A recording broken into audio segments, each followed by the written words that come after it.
Start recording. Listo.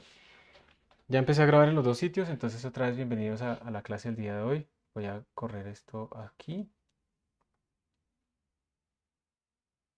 para tener más pantalla. Bueno, entonces nosotros hemos estado utilizando este notebook de introducción a C++. Y vamos a ir abajo, por favor, a la parte en la que estamos. Vamos a repasar hoy las funciones. Ya miramos estos loops, vimos los condicionales.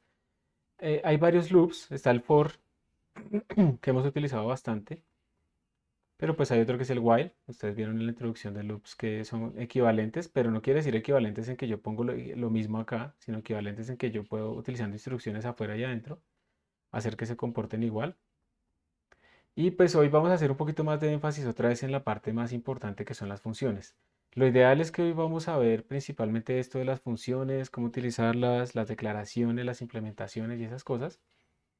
Y lo que vamos a ver después es que vamos a modularizar nuestros archivos y vamos a ver el por qué eso es útil. De hecho, les voy a dejar un video para la siguiente clase para que lo vean y la preparen, para que no lleguen como tan desde ceros a la clase.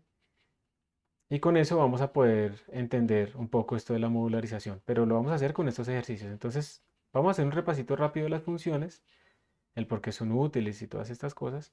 Y luego vamos a hacer unos ejercicios. Ustedes van a trabajar en esos ejercicios y yo también voy a hacer otros.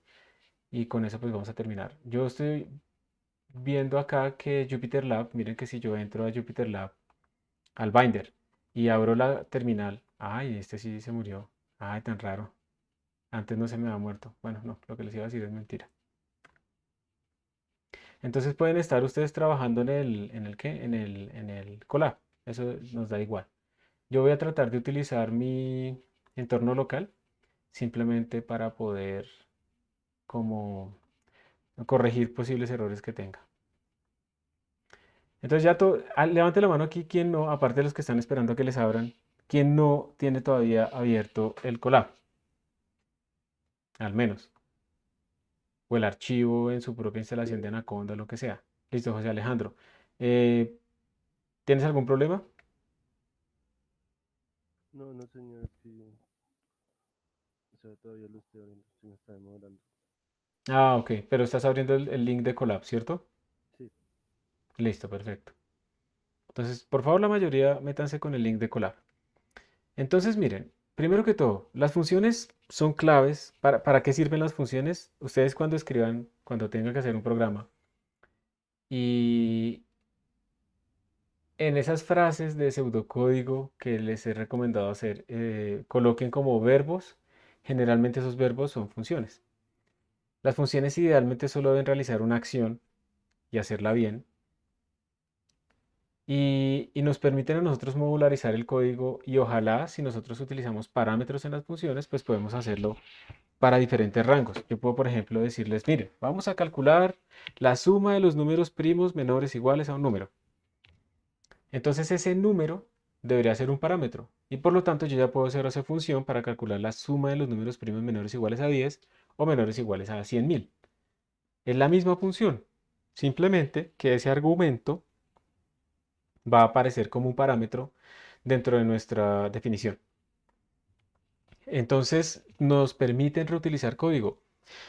Otra señal de que ustedes necesitan tener funciones es cuando tienen, por ejemplo, código repetido. Y ese código repetido probablemente sea un candidato para hacer más bien una función y llamar a la función en diferentes zonas de su código. Eso les permite también que si corrigen un error, lo corrigen una sola vez dentro de esa función en vez de estarlo buscando en dónde era que yo tenía esto repetido, dónde era que yo tenía esto repetido, etcétera, etcétera. Entonces las funciones también permiten no solamente lógicamente organizar las acciones de nuestro programa, sino organizar nuestro código y hacerlo más fácil de leer, más fácil de entender, más fácil de corregir, más fácil de compartir, todo más fácil. Por eso las funciones son tan importantes. Una función normalmente se escribe de esta manera. Tenemos que decir que retorna un entero, o sea, el tipo de datos, un entero, un char, un float, un bool, un double, ¿sí? Los típicos que utilizamos nosotros. Hay que escribir ahí el int, no el nombre de la variable, sino el tipo. Ahí es el tipo, por eso es el return type, el tipo de datos. ¿Alguien sabe qué escribo ahí si la función no retorna nada? José Alejandro. Void. Void, muy bien. Puedes hablar tranquilo, no tienes que levantar la mano, porque yo a veces no veo la manita. Listo, tranquilo, puedes interrumpirme y todo. Gracias. Gracias por ser tan decente, súper bien. Entonces te doy permiso de... Adelante, habla tranquilo. Void, muy bien. Si no retorna nada, le pongo void. Pero si retorna algo, ¿qué quiere decir que retorne? Adelante. No, no, tranquilo. Aquí el internet se me hizo raro. ¿Qué qué? Es que no te escuché. Que el internet se fue un momento y pensé que no me había escuchado. Ah, sí, sí te escucho bien. Ok.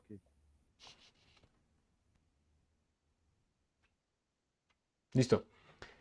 Si ustedes colocan aquí algo diferente a void, tienen que en algún momento, por lo menos una vez, poner return y retornan algo, ¿sí? La variable llamada algo, o el número 5 o true, lo que sea, ¿sí? No importa, pero tienen que poner ese return. Si ustedes ponen el return aquí al final, ¿listo? Pues la función solamente sale cuando llega aquí al final. Pero ustedes pueden poner el return o varios return donde ustedes quieran. Si ustedes ponen el return por acá y la función llega a este punto, va a retornar, se va a salir, va a retornar el valor que está aquí guardado y todo esto que está aquí abajo no se va a ejecutar. Entonces los return antes del final pueden servir para salir antes, ¿sí? Porque se cumplió una condición antes y ya no necesito seguir verificando más cosas, ya pasó que esto es falso, entonces ya para qué sigo, o cosas así. Y puedo tener todos los return que yo quiera. Bueno, si yo retorno void, puede ser que no tenga esto, eso está bien, o puede ser simplemente que le escriba return en algún momento, pero no retorno nada, ¿sí ven? Ahí está return, punto y coma. Entonces sí puedo poner returns en funciones que están void, pero returns que no retornan nada. Es raro, ¿no? Un return que no hace return de nada. Pero bueno, eso se puede. La función tiene un nombre, ¿sí? Entonces tenemos que poner el tipo de datos, el nombre de mi función, este es el nombre de mi función. Y tenemos que, si la función recibe parámetros, tenemos que poner los parámetros, ¿sí? Eso se llama la lista de parámetros de mi función. Entonces le pongo que esto recibe el parámetro 1, recibe el parámetro 2. Pero ¿eso qué quiere decir? Quiere decir que le pongo int a, el tipo de datos y el nombre local que va a tener ese parámetro. Int b, tipo de datos y nombre local. Y entonces, cuando yo escriba, por ejemplo, vamos a ponerlo acá como ejemplo, int a, y aquí le pongo int b, eso quiere decir que en adelante yo ya puedo utilizar a esa a y esa b. Pero ¿por qué siempre sale ese color que no se ve? Puedo ponerles int c igual a a más b. Y él va a entender que esta a es este primer parámetro y esta b es el valor que está en este segundo parámetro. Y esto lo hace muy útil para que yo no tenga aquí como constantes mágicas, que yo le ponga aquí 3 más b. ¿Por qué 3? ¿Sí? Entonces, o colocamos un comentario explicando por qué es 3, o más bien volvemos es un parámetro. Y bueno, la función ejecuta instrucciones y retorno no retorna, pero pues ejecuta las instrucciones, ¿sí? Eso es una función. La única función que siempre debe existir en sus programas, ¿cuál es? La main. Ujú, la función main, muy bien. Esa es la única obligatoria. El resto, pues son funciones que ustedes creen. ¿Cuántas funciones pueden crear ustedes? Todas las que quieran. ¿Cuáles son como las reglas? Digamos, traten de hacer funciones que no sean muy largas. Si tienen una función como de 100 líneas, 200 líneas, divídanlo en varias funcioncitas, traten de, digamos que había como alguien que decía que las funciones no deberían superar su edad en número de líneas. Y ustedes como son tan jóvenes, eso quiere decir que las funciones deberán ser bien cortas, ¿no?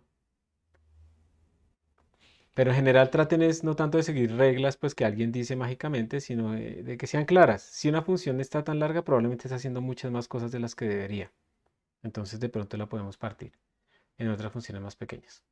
Y ya el resto pues es empezar a trabajar. Hay otras cosas, hay más detalles, como por ejemplo pasar por valor o referencia, los tipos de retorno, bueno, eso ya lo vimos, sobrecargarlas, las plantillas, las funciones lambda, pero eso lo vamos a ver más adelante. Todavía no. Vamos a tener la información sencilla por ahora. Entonces aquí tenemos un archivito que lo que hace es declarar una función que se llama average. Esta función average va a retornar un double y va a recibir dos doubles. Esta función average lo que va a hacer además es en la función main, bueno, aquí yo le puse esto, todavía no lo hemos usado, pero ya pronto lo vamos a usar, va a inicializar dos variables locales, x en 2.35, y en 4.987. Va a llamar a la función average y lo que retorne la función average, que retorna un double, lo que retorne se lo vamos a asignar a este valor local, abg, y luego lo vamos a imprimir. Miren, la idea es que la función main sea simplemente inicializar datos, llamar funciones y postprocesar los datos e imprimirlos. No debe de hacer nada más. No debería tener todo el código ahí metido. Y aquí tengo otra vez a mi función average haciendo la operación que le estamos pidiendo. A más b sobre 2. Ese es el promedio entre esos dos valores. Es muy sencillita. Esto que tienen ustedes acá se llama la declaración de la función. Esto lo que está diciendo es, mire, compiladora, que va a haber una función en algún momento que se llama average, que retorna un double y recibe dos doubles. Punto y coma. Y no hacemos absolutamente nada más. Y esto que tenemos acá se llama la implementación. La implementación es cómo hace eso. Entonces mire que aquí está el código. ¿Sí? Es un código muy sencillo, la función es muy sencilla. Pero a propósito estoy separando la declaración de la implementación. Porque esto es lo que vamos a utilizar después para modularizar nuestros códigos. Entonces voy a darle Shift Enter a esta celda para que me lo escriba en un archivo abg.cpp. Shift Enter.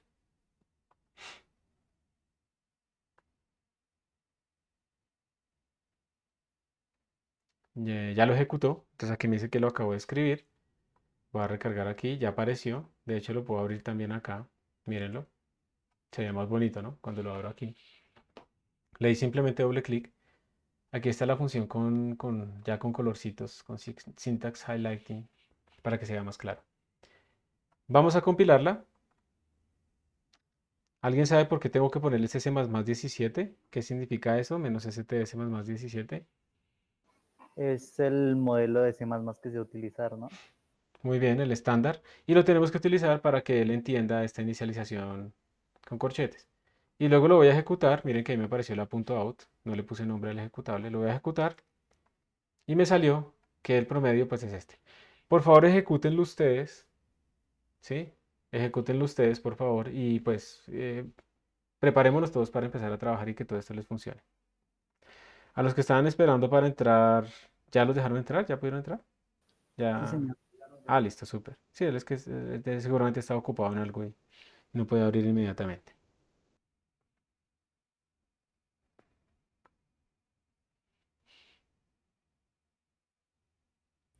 Profe, una preguntita. Aquí, ¿por qué no estamos utilizando el menos o abg.x? Porque no quisimos, porque no lo puse, simplemente no es obligatorio, eso es una buena pregunta, eso no es obligatorio ponerlo, eso si tú quieres. Entonces, cuando tú no lo pones, si él puede crearte el ejecutable, por defecto el ejecutable se llama llamar a.out, pero tú lo puedes poner, pero si tú quieres. Y es una buena costumbre como para tener separados los ejecutables cuando tengo varios programas, ¿cierto? Entonces, mira que ya le puse el menos o, y aquí pues ya lo ejecuté y ahí me dio lo mismo. Va a recargar porque aquí no se ve todavía, pero ahí está. Pero fue simplemente realmente porque no es obligatorio, entonces no lo pusimos. O sea que el punto x en sí hace lo mismo que un a.out. Sí, sí señor. De hecho, miremos una cosa, voy a pararme acá y voy a preguntarle a Linux, dígame cuál es el tipo de archivos de a.out. Y entonces aquí me sale, es un ejecutable de 64 bits, x86-64, dynamically linked. Y ahora le voy a preguntar lo mismo, pero con abg.x. Y me dice, a ver, ¿qué se me hizo el mouse? Me dice, es un ejecutable 64 bits. ¿Sí ves que es básicamente lo mismo? Sí, sí, señor. Bueno, muy buena pregunta, gracias. ¿Listo?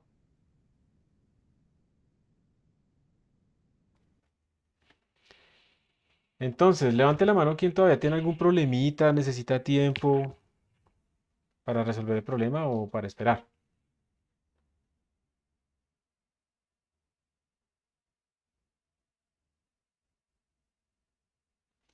Bueno, parece que nadie. Uy, yo Entonces, tengo una preguntita. sí, dale, dale. Dale, dale. En la función, en la implementación, cuando se divide por 2, no entendí bien por qué no toca ponerlo 2.0.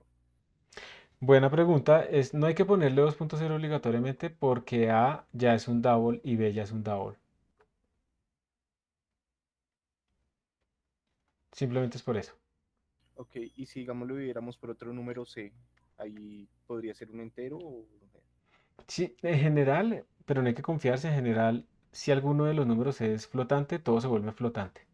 Ok, ok, Si se lo perfecto. asignamos a un entero, se trunca. Pero en general eso. Pero si tú quieres ser explícito, me parece buena idea ponerle el 2.0 y ya.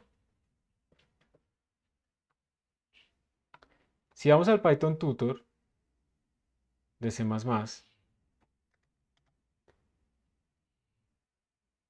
y le pido que me visualice esta ejecución, vamos a ver si funciona.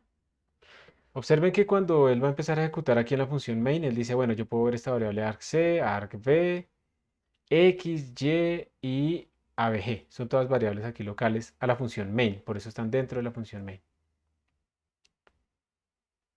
Vamos a achicarle un tricito y le voy a dar next. Entonces él entró, observen que todos estos valores pues no tienen como nada inicializado. Argc vale solo 1, después lo vamos a entender. Luego le doy next, entonces x ya está inicializado porque se ejecutó esa línea, ahora vamos a esta línea 4.987. Y miren lo que pasó, voy a devolverme. Voy a ejecutar esta línea 10, que es cuando llamo a la función. Entonces observen lo que le pasa a la flecha roja. La flecha roja es la que sigue la ejecución de mi código. Cuando yo llamo a esta función, mi ejecución se va a la implementación de la función. Miren lo que va a pasar. Tac. Y ahora tenemos función main y función average. Y en average hay dos variables, si las ven, dos variables nuevas, A y B, pero solo existen en average. Miren que aquí en la función main yo no las veo. Solo existen en average. Entonces voy a entrar. Miren que por ahora apenas voy a entrar a la función A y B no tienen valores. Pero resulta que como yo llamé a average con X y con Y, el valor, en este caso de X, se le va a copiar a A. No es que X sea igual a A. En este caso, como estamos llamando, son variables diferentes. El valor que tiene X se le va a copiar a A y el valor que tiene Y se le va a copiar a B. Eso es lo que va a suceder. Entonces yo le voy a dar next. Le voy a dar next, si me hace caso. Entonces efectivamente miren que el valor de X se le copió a A y el valor de Y se le copió a B. No son las mismas variables, son diferentes, están en sitios diferentes de memoria. Esto se llama pasar por valor o pasar por copia. Entonces él copió los valores, ¿cierto? Y ahora lo que va a hacer es hacer esto, retornar. Va a hacer este cálculo y va a retornar el resultado de ese cálculo. Entonces ahí está, ya vamos a terminar. Y entonces el valor de average va a recibir lo que retorna mi función. Entonces esta flechita roja se va a devolver acá. Y ya lo ejecutó y entonces miren que average quedó con ese valor que retornó la función. Y observen que tan pronto yo me salí de la función, desaparecieron esas variables locales. Luego lo imprimo y ya terminé. Entonces que queden claras varias cosas. La primera cosa es que cuando yo entro a una función se crean variables locales que solamente existen ahí, que la ejecución salta donde está la función y luego vuelve a seguir de donde saltó. Y además yo podría llamar esta función average varias veces. Aquí no está llamada varias veces, pero yo podría llamarla varias veces. No voy a declarar dos veces la función average, la variable average. Pero le voy a poner aquí 2 por x y y sobre 30.1. Y vamos a ver ahora cómo se comportaría. ¿Listo? Le vamos a dar next, ahí está el x, está el y inicializados. Vamos a hacer la primera llamada de la función. Aparece el a y el b.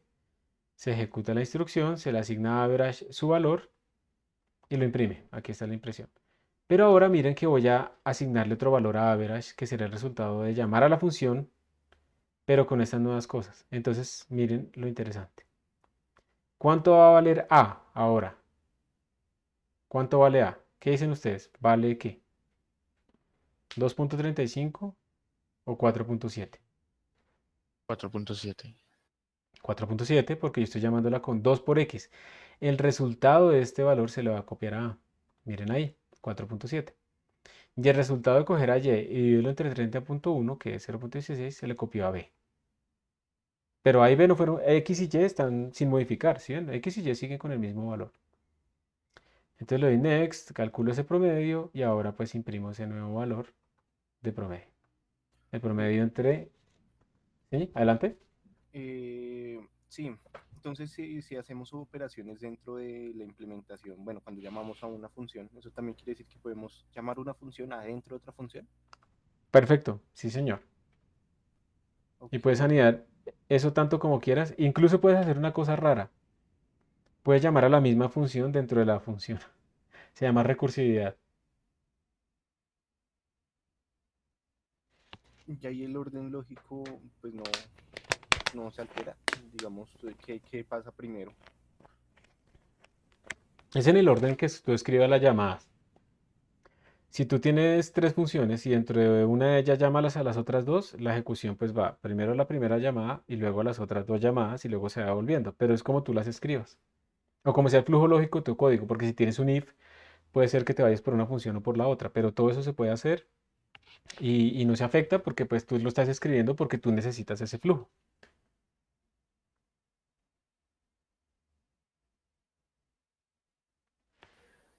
Profe, ¿es posible coger y guardar el valor de una función previamente llamada? Por ejemplo, como hicimos acá con el valor de ABG, O sea, ahí se le asignan dos valores, ¿cierto? ABG Pero, se sobreescribió, sí. o sea, siempre se va a sobreescribir, no es posible coger y guardar ese valor y luego No, operarlo de nuevo. sí, sí, sí. O sea, tú podrías hacer esto, tú podrías decir ABG vale esto, guardo esta primera llamada y aquí entonces yo quiero guardar eso, no lo quiero sobreescribir, entonces declaro otra variable.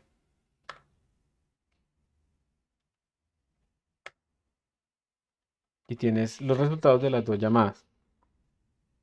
¿Si es esa la pregunta? Pues no tanto, pero sirve. A lo que yo me refería es, o sea, digamos, llamo a la función una vez, ¿sí? Y Sí. hago una operación con ella, ¿sí? Como ahí la primera línea. Y digamos, quiero usar ese mismo resultado sin que vuelva a meterse en la función. O sea, tú quisieras como decir, bueno, ahora voy a aclarar otra variable o lo que sea, z igual a abg sobre 23.9, digamos. Sí, o sea, volver a usar el valor previamente asignado a la función. Pues a la función no, previamente que retornó tu función, ¿listo? Eso. Sí, sí, tú lo puedes utilizar. Incluso tú puedes hacer esto. O sea, lo puedes guardar en una variable si lo vas a utilizar después varias veces. Eso lo puedes hacer. O si lo vas a usar una vez, puedes hacer esto. Ok. Gracias. De nada. Entonces, digamos que la respuesta general es sí. ¿Más preguntas?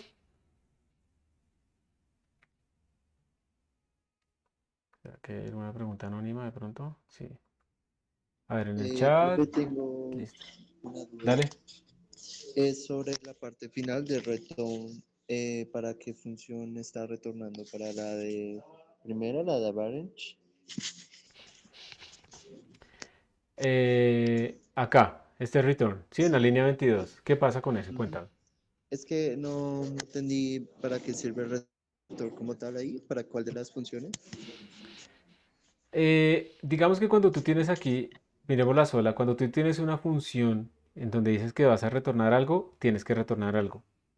Entonces, este double, este valor que se está retornando, pues es el resultado de esta operación. Digamos que aquí tú podrías haber dicho, voy a ser organizado, voy a escribir double result igual a más b sobre 2 y aquí retornas result, ¿sí? Es lo mismo, simplemente es más explícito.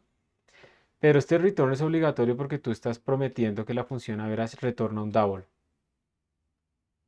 Entonces tú tienes que retornarlo. Entonces básicamente cuando tú llamas aquí a la función, digamos aquí en este caso, tú estás diciendo, mire, le mando estos dos valores, ¿sí? Los valores que tengan x y y. Calcúleme el promedio y retórneme algo. Entonces toda esta instrucción que está acá, se reemplaza por este resultado, por el valor de ese resultado. Y eso se le asigna a la variable ABG. Si tú no pusieras este return, ¿qué pasará? ¿Qué valor tendrá ABG? Ya no retorna ese valor. En principio no está retornando nada, ¿cierto? Entonces, dependiendo del compilador, vamos a ver si aquí lo puede ver este man, si lo detecta o no. Esto es un error. Mira que no lo detectó como error, pero esto es un error. ¿Qué valor le dará ahora a ABG si yo no estoy retornando el resultado? Entonces vamos a hacerle next, next, next, next. Ya entró, calculó result. Ahí está. Ese sería el valor que yo esperaría que quedara en 3.6685, que quedara en ABG. Pero mira, yo no lo estoy retornando. ¿Qué quedará en ABG? Hagan sus apuestas. ¿Qué creen ustedes que va a quedar en ABG? 36685, 0, 1. Cualquier valor aleatorio, porque pues como no devuelve nada, toma cualquier valor que haya en el rango. Mire el valor que quedó. 36685. Pero tú tienes la razón. Voy a hacer otra cosa acá. Int temporal igual a result. Vamos a ver ahora qué pasa. No detecta eso como un error. Si lo compilamos con warning, sí debería salir. Entró, tan, tmp vale 3, retornó. Ahora, ¿qué valor tendrá ABG? Vamos a ver. 3.6685. ¿Qué será lo que está pasando?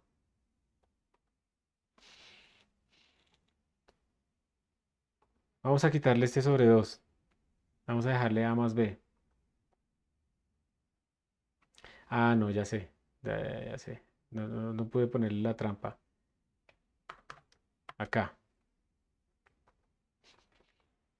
Y vamos a dejarlo bien. 2. Listo. This code. Vamos a dejar este bien, que queden 2. Ahora sí, visualize execution. Next, next, next, next, next, next, next, next y next. Miren el valor de ABG. Es 25 veces esto. Entonces, ¿qué creen ustedes que está pasando? ¿Cuál será el valor que está quedándose ahí? Último, ¿no? La última expresión. Entonces, ¿qué pasará? Esto es peor aún. Si yo le pongo,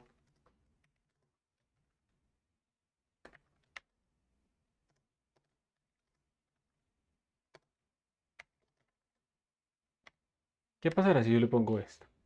¿Qué valor tendrá ABG?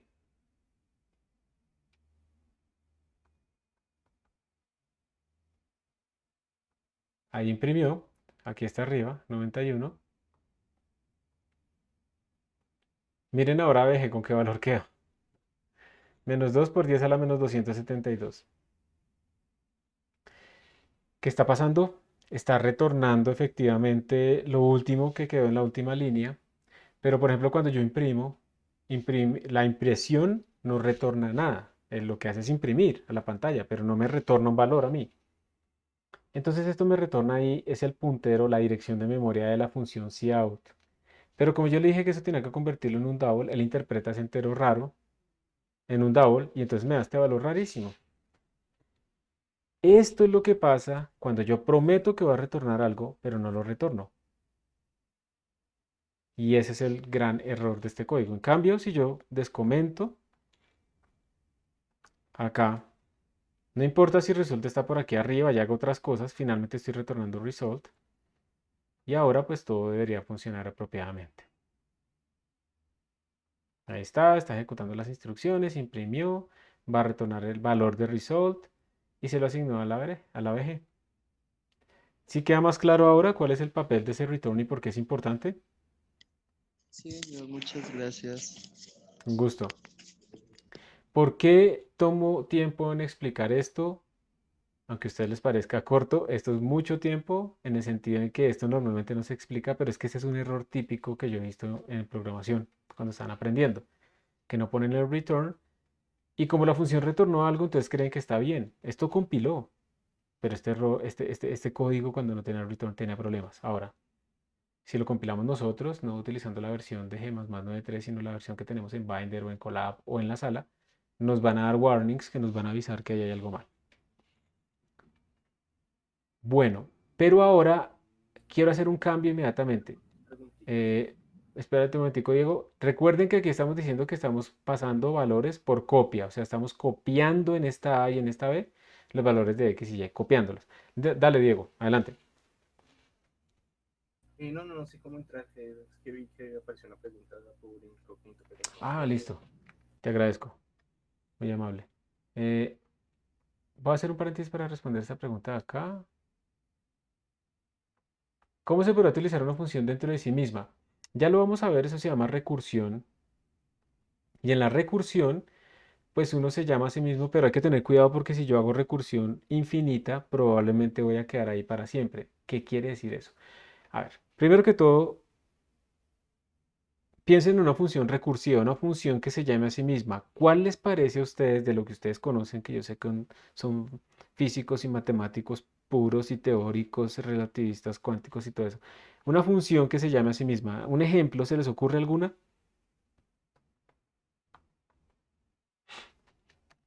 El factorial. El factorial. Muy bien. Ese es el ejemplo, digamos, canónico en estas cosas. Muy bien, excelente. Recursividad. Me llamo a mí mismo. Bueno, figurativamente, ¿no? Si yo estoy llamando a mí mismo en la realidad de eso, es bueno a veces hablar. Esto les puede parecer tonto, pero hay una técnica para uno programar que se llama el duck programming, que es, ustedes ponen un muñeco, no, generalmente es un pato o algo así, pero pueden poner lo que quieran, y tratan de explicarle a ese muñeco lo que están haciendo. Es lo mismo que cuando uno trata de explicarle a alguien o enseñarle a alguien algo. Uno lo entiende más cuando uno lo explica. Pero pues uno no puede estarle explicando a todo el mundo todo el tiempo todo, ¿sí? Se van a alejar si todo el tiempo está uno preguntando los problemas. Entonces, uno le puede explicar a un patico o a un muñequito o algo así. Entonces uno a veces sí puede hablar consigo mismo, pero a veces es mejor como hablar externalizado hacia otra cosa. Y la recursividad lo que hace es esto. Yo me llamo a mí mismo. La función factorial, a mí me enseñaron que la función factorial era 1 por 2 por 3 por por n. Menos 1, pongámoslo así para que se vea, n menos 1 por n. Pero resulta que todos esos primeros n menos 1 factores los puedo escribir como la función factorial, pero de n menos 1 por n. ¿Estamos todos de acuerdo acá? ¿Sí o no? ¿Alguien no entiende algo ahí?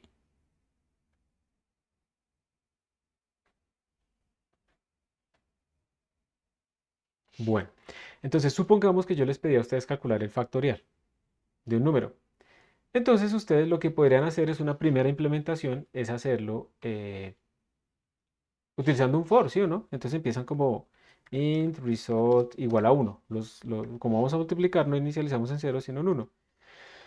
Y empezamos en nuestra función, supongamos que nos llamaron con el argumento n, for int y este es el contador igual a 2, mientras i sea menor o igual que el n que me mandaron, más i o i más, aquí ya sabemos que nos da lo mismo. Y aquí lo que haríamos sería result igual a lo que tenía por y. ¿O hay alguna manera de escribir esto más compacto? ¿Alguien recuerda?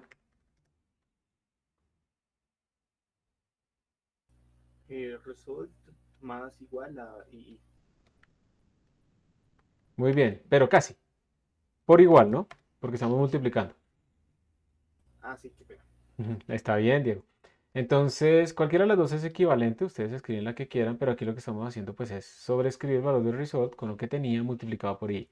Entonces ahí hicimos la multiplicatoria, ¿sí? Voy a ponerlo acá porque esto pues es lo mismo. Y ahora simplemente diríamos return result y se acabó. Esa es una manera de hacerlo. Que no utiliza la recursividad. Estamos utilizando aquí esta primera forma de hacer nuestro cálculo. Un for y se acabó. Y está bien. ¿Cómo será por recursividad? Por recursividad es utilizar f de n igual a n por f de n-1. Tiene que haber una forma recursiva, una forma en la que mi función se define en términos de sí misma. Obviamente no va a ser f de n igual a f por f de n, ¿cierto? Eso ahí no tendrá sentido. A menos que n valga 1 y se acabó y no funciona. Entonces, esta es la manera, digamos, de definir la recursividad. ¿Y cómo lo haría yo? Entonces lo voy a escribir, miren, int f que recibe un n, abro y cierro corchetes. Si están viendo ese amarillo, le cambio el color. Se ve poco. Se ve poco, ¿sí o no?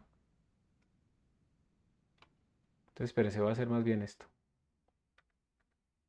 ¿Y ahora cómo se ve? ¿Mejor? Sí. Mejor. Lo voy a poner por acá para que quede más lejos. Y ahora sí, este se ve bien, ¿cierto? Sí, señor. Gracias. Definición recursiva. Entonces, ¿cómo sería? La escribo literal, así como ustedes dicen literal.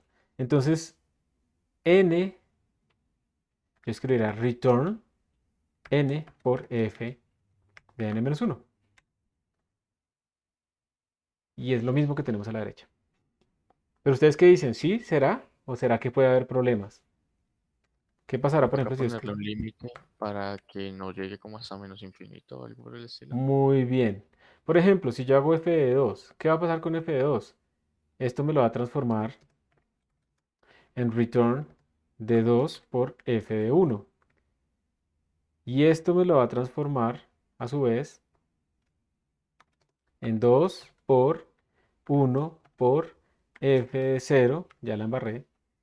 Y esto me lo va a transformar en 2 por 1 por 1 por 0 por f menos 1 y me fregué, ¿cierto? Porque va a seguir, como ustedes dicen, de forma infinita hacia adelante. Entonces, esto ya es una definición recursiva, pero en todas las definiciones recursivas yo tengo que poner un caso de terminación. Entonces aquí lo que decimos es decir, bueno, si n es menor o igual que 1, vamos a ponerlo así. Obviamente esto no está bien porque si me mandan f de menos 1, pues eso no tiene sentido, también debería poner un error ahí, pero vamos a dejarlo sencillo. Si n es menor o igual que 1, retorne un valor fijo de una vez, 1. ¿Sí? El factorial de 0 es 1, el factorial de 1 es 1, entonces vamos a retornar 1 ahí. Entonces ahora este man sí para. ¿Por qué? Porque cuando yo le pida, de hecho, para antes, ¿no? Cuando yo le pida f de 1, ¿qué me va a retornar? Pues 1, y entonces me va a retornar 1 por 2. Ahora sí se va a poder devolver, ya va a parar. Pero ¿será que sí? Miren esa función, díganme ustedes si sí para o no para esa función.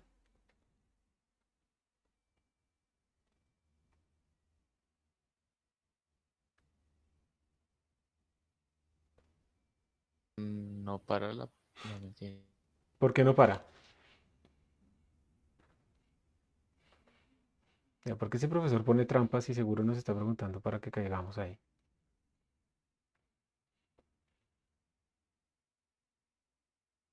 Porque cuando sea menor o igual a 1, bueno, no. Es que no sé, estoy pensando. Dale, dale, tranquilo. Bueno, listo. Sigue pensando, sigan pensando ustedes. Es más sencillo de lo que es. O sea, es la misma llamada, miren. Pero con pues f de 2. si ¿Dale? está retornando verdadero, nos está retornando el valor de la función, ¿no? No estamos retornando. Estamos retornando un entero, ¿listo? Tú lo puedes Ok. interpretar como un verdadero, pero estamos retornando un entero. Pero esta función, así como la escribí, nunca va a parar. Ahí lo que hace es regresarse a la primera función, ¿no? ¿Cómo así? ¿Cómo Al, así? o sea, ahí cuando llega a 1 va a retornar es al int df int n, ¿no? Y sigue con el proceso de seguir bajando, ¿no? Ah, sí, porque nunca entra el if. Exacto. Como el return está antes del if, nunca va a evaluar esta condición. Yo siempre estoy retornando. Esto lo hice a propósito porque la lógica está casi bien, pero no funciona. Este return tiene que estar antes. Es decir, yo primero verifico si ya debo parar. Y si esto me sale falso, entonces ahí sí hago el return recursivo.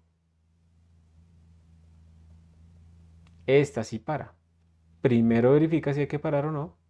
Porque miren que, ¿por qué yo sé que paré? Porque aquí ya no estoy llamándome a mí mismo. Ya estoy retornando un valor. Ya paré.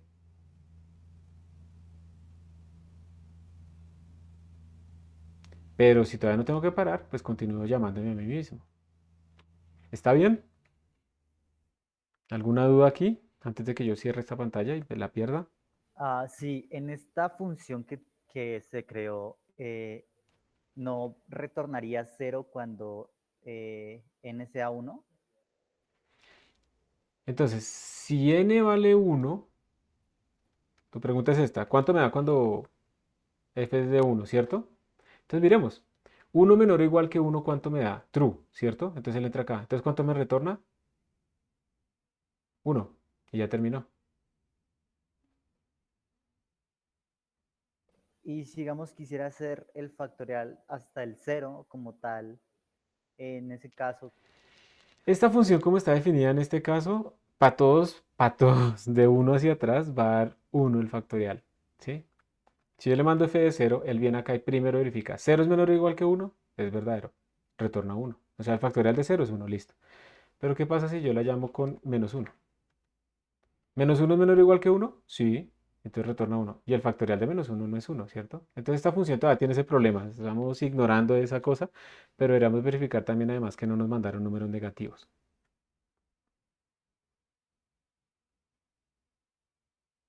Y de igual manera, digamos, se puede hacer desde un for o una función, digamos, la sucesión de Fibonacci, ¿no? Que sería otra Ujú. actividad. Sí, sí, sí, muy bien. O sea, Fibonacci se puede hacer con un for o se puede hacer recursivo. ¿Cómo es que es Fibonacci? Creo que Fibonacci es f de n es igual a f de n menos 1 más f de n menos 2, creo que es.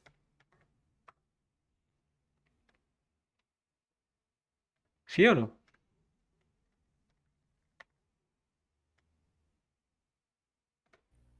Sí, Listo, le voy a cambiar el color. Entonces, pongámoslo acá. Este es Fibonacci. ¿Cómo se escribiría de forma recursiva?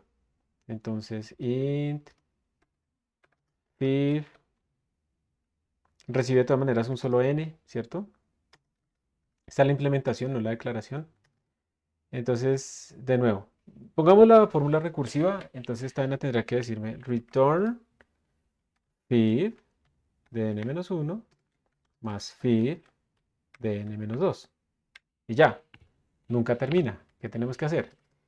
If n es igual, creo que la condición es n igual a 1, or n es igual a 2.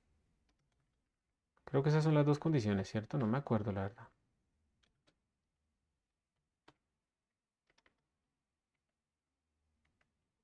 Return 1. Creo que es así. Creo que se inicializa de esa manera, ¿cierto? Y pues estamos asumiendo que no nos mandan números negativos.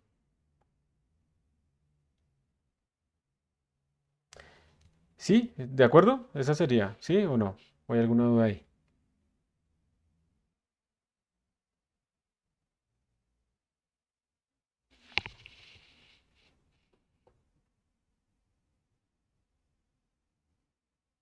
¿Qué dicen?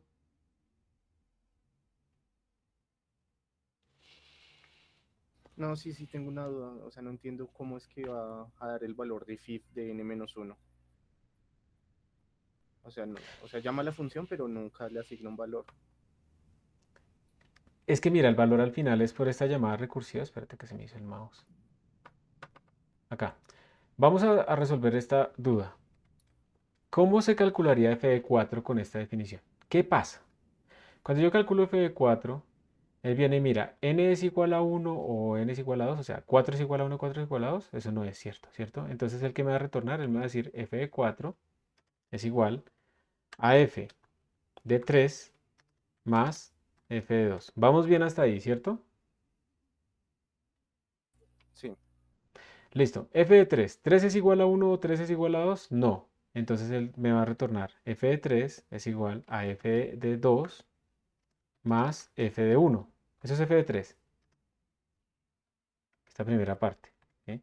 La voy a meter acá. Esto es f de 3. Y ahora falta más f de 2. ¿2 es igual a 1 o 2 es igual a 2? Ahí sí me da cierto. Entonces ahí inmediatamente la función me retorna el valor 1. F de 2 vale 1, ¿sí o no? Una pregunta. Ahí en lo de f de 3, ahí no sería f de 2 más f de 1. Sí, sí, sí. Ese me pasó. Gracias. Listo. Y entonces ahora esto será igual a ¿qué? F de 2, ¿cuánto vale? ¿2 es igual a 1, 2 es igual a 2? Sí, entonces me retorna un 1. Entonces esto me da un 1 más f de 1, ¿cuánto es? ¿1 igual a 1, 1 igual a 2? Sí, entonces retorna un 1, tan, más 1. Entonces si ven que sí llega un momento en el que retorna números, no llamadas, y al final me dio 3. O sea, la idea es la siguiente.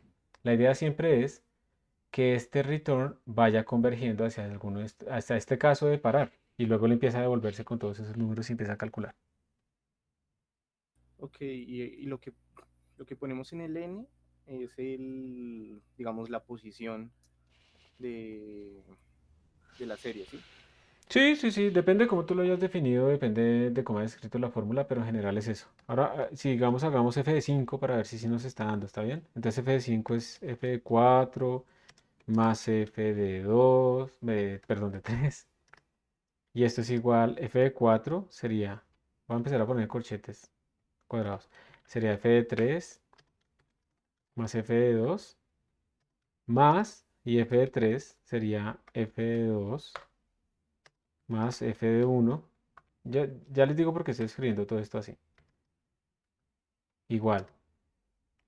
Y entre corchetes, f de 3 más f de 2 me daría, ahora entre supercorchetes, f de 2 más f de 1, 1. Eso es f de 3. Y f de 2 es 1. Esa sí retorna por el caso de prueba. 1. Más f de 2 es 1 y f de 1 es 1. Igual.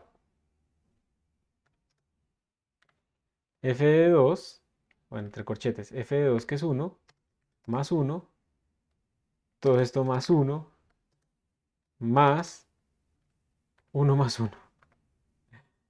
Igual, ¿y cuánto me va a dar eso? Pues 5. ¿Sí? Entonces ya terminamos. Pero esto lo hice a propósito para mostrarles algo.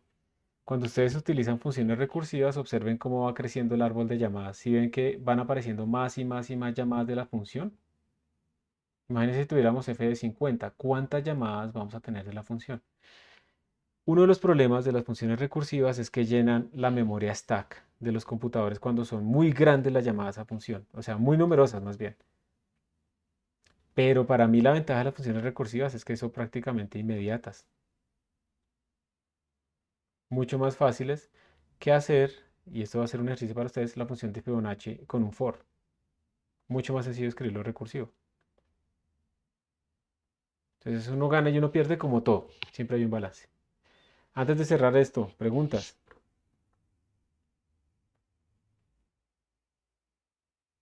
No suele ser que las funciones recursivas se ejecutan más lento que escritas normalmente.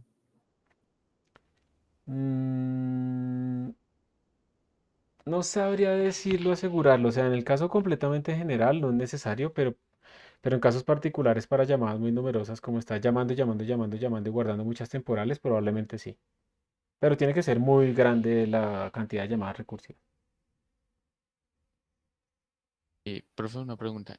En el primer caso de la definición recursiva, si yo quiero también poner los negativos, el factorial de los negativos, tendría que poner yo un if, un else if y un else, ¿no? Tipo, tendría que poner. Sí, te tocará poner una condición lógica mucho más grande, sí.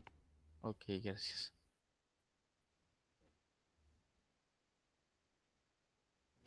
Muy bien. ¿Alguien más?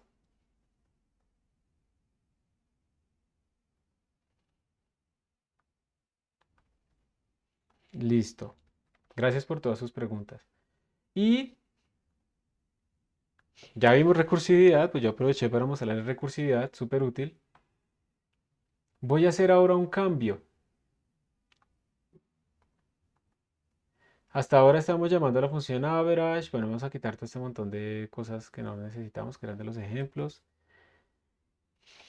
Resulta que hay una forma diferente de llamar a las funciones que no es copiando valores, sino no creando esas variables nuevas, sino haciendo que sean simplemente sinónimas, que sean la misma variable. En estos casos no importa mucho porque un double es muy chiquito, entonces yo no importa si creo un double nuevo o cosas de ese estilo, pero cuando yo tengo un vector de 10.000 componentes, por ejemplo,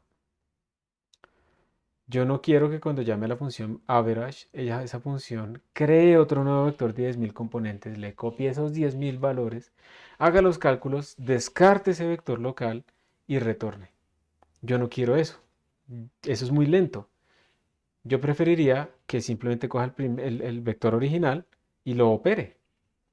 Eso se llama pasar por referencia. Y en C++, miren la clave, es muy sencillo. Yo simplemente le voy a poner un ampersand acá. Recuerdan que eso era el ilógico a nivel de bits y que no sé qué. En este contexto, cuando tenemos dos operadores a los lados, pero él se da cuenta que a la izquierda hay un tipo de datos y a la derecha está una variable, a eso se le llama una referencia. Solamente por haber puesto esto, resulta que esta A es la misma, literal, así de nuevo, me las monto mucho con eso. Literal, esta X es esta A o esta A es esta X. Son la misma variable, están apuntando al mismo sitio en la memoria RAM. O sea que no cree una nueva copia. A ya no es una nueva copia, donde le copié el valor de X. No, A es X. Eso es bueno porque no crea una nueva variable. Eso es malo porque podría modificar A indirectamente, ¿no? Que modificaría a X dentro de la función. Y eso puede ser bueno, puede ser malo. Mientras que Y sigue siendo una copia. Lo voy a dejar solamente con el A para que veamos la diferencia. Next. Tan, tan. Y aquí viene la clave. Observen lo que va a pasar. Aquí me dice que A ya no es un double. Si ven que B es un double, pero me dice que A es un pointer to double. Pointer es un apuntador, o sea que él está realmente apuntando hacia otra variable. Y miren que efectivamente el Python tutor me lo está mostrando, me está diciendo A es X. Mientras que B si es una nueva, no hay relación entre B y Y. Se copiaron el valor, cada uno está en su sitio diferente y ya está. Pero A es X. Me da lo mismo. Me da exactamente el mismo promedio y todo, obviamente esto no va a cambiar. Pero, hay una pequeña diferencia. Miren ahora lo que yo voy a hacer acá. A igual a menos 0.987. Voy a quitarle el ampersand. Voy a quitarle el ampersand. Estoy modificando a A. Miren lo que está pasando acá. Voy a llamar, ta, ta, ta, ta, ta. Le quité el ampersand. Estamos pasando por copia. A es una copia de X. No es X. Copia el valor que tiene X y está en otro sitio. Entonces vengo acá. Se copiaron los valores, como pueden ver, se copiaron los valores. Localmente, miren, voy a hacer esto. Localmente voy a cambiar a A por otro valor. Pero miren que a X no le pasó nada. Efectivamente. A es diferente a X. Solo les copié el valor y ya está, pero están en sitios diferentes de memoria. Pero miren qué pasa si ahora yo le pongo el ampersand. A ya no es diferente a X. A es X. Simplemente con otro nombre, el apodo.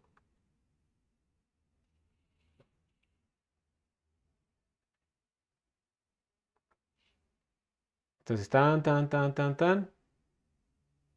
Ahora A es X, apunta a X, está en el mismo sitio de memoria. Calculo el resultado, bien. Pero miren ahora lo que va a suceder. Por favor, observen aquí arriba el valor de X. Cambió. Como A es X, cualquier modificación de A también le sucede a la variable original. Y esa es la gran desventaja, en principio, de utilizar referencias, pues que yo podría modificar aquí localmente la variable de forma indirecta, sin darme cuenta. Finalmente, si yo no quiero que pase eso, si yo quiero pasarla por referencia para que sea rápido, pero no quiero modificarla, lo único que ustedes hacen es poner const. Cuando hacen esto, le está diciendo, oiga, yo le estoy pasando un alias, le estoy pasando un apodo, ¿sí? Pero no me la puede modificar. Entonces estoy ganando la rapidez y estoy quitándome el problema de la modificación. Que a veces puede ser problema, a veces no. Y de hecho esto no debería compilar. De hecho, en una compilación me está diciendo hay un error en la línea 20 porque usted está tratando de asignarle un valor a A, pero usted me dijo que A era constante. Esto es lo que se llama pasar por valor o pasar por referencia. Entonces, cuando pasamos por valor, estamos copiando valores y ya está, y creamos variables temporales que después se descartan. Cuando pasamos por referencia, estamos pasando la misma variable y por lo tanto la podemos modificar ahí adentro. Es un apodo. Profe, tengo Dale. una pregunta. Cuando uno usa double and en B, entonces ya referencia al valor de Y, ¿no? Sí, señor. Si tú le pones aquí el ampersand acá, entonces ahora B es una referencia al segundo argumento con el que estés llamando a la función. En este caso, Y. Entonces, si yo quiero que se referencie, siempre tengo que tener en cuenta, pues, la numeración donde se va referenciando, ¿no? Entonces, es la misma. La posición. Sino, Ajá. sí, la posición de cada una. Ajá. Sí, señor. Ah, listo, muchas gracias. Con gusto. Bueno, Pero entonces una eso es otro pregunta. detalle. Sí, adelante, Jorge Alejandro. eh, Cuando se le coloca lo de constant, se tiene que poner cuando se define qué es la variable y luego cómo funciona así, digamos arriba y abajo, ¿sí? Sí, aquí me faltó. Ujú. Ah, ok. ¿Y qué pasa si le pongo en una constant y en el otro no? Pues ahorita compiló, pero cuando modularicemos tendríamos problemas. Entonces sí, me faltó ahí y hay que ser consistente. Ok. Listo. De nada.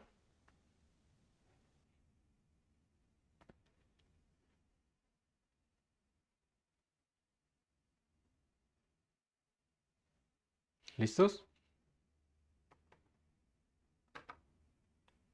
Bueno. eh, estamos hablando de variables, ¿no?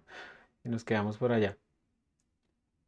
Normalmente, por favor, cuando ustedes vayan a escribir una función, traten de pensar pues en este tipo de situaciones. Hay como unas precondiciones o unos parámetros que necesita la función.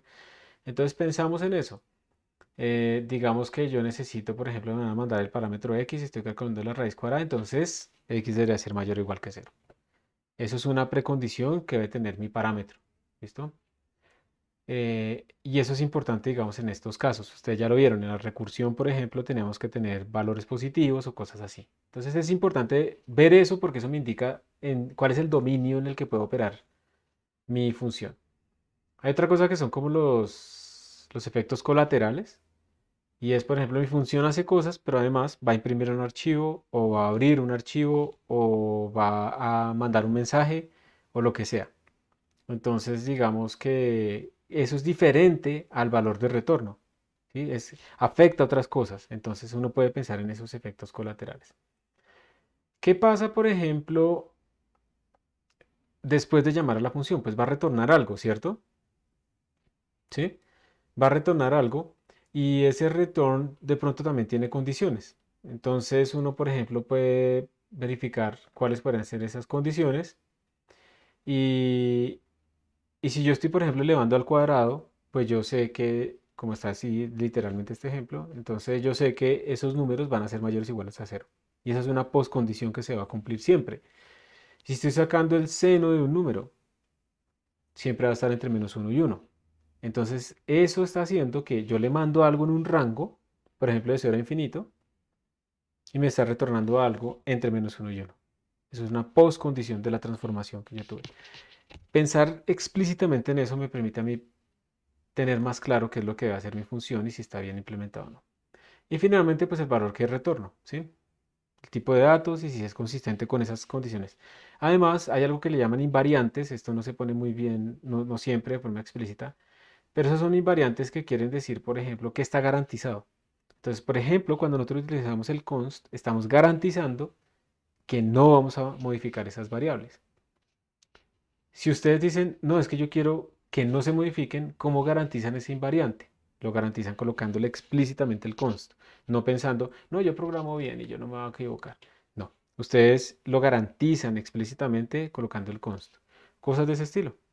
Entonces es bueno que piensen en ese tipo de situaciones, lo que está antes, las condiciones sobre los parámetros, las condiciones sobre lo que sale, porque eso de la condición de cuando sale es útil para cuando esa salida va a ser la entrada de otra cosa. Entonces, para ver si eso es compatible o no.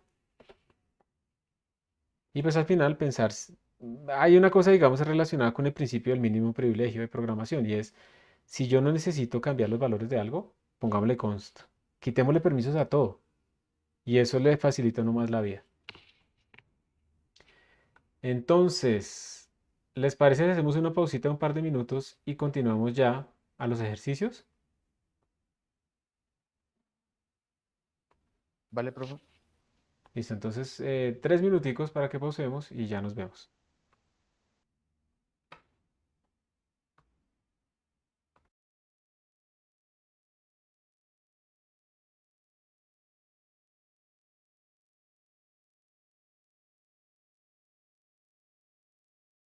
Listo, ¿me escuchan, chicos?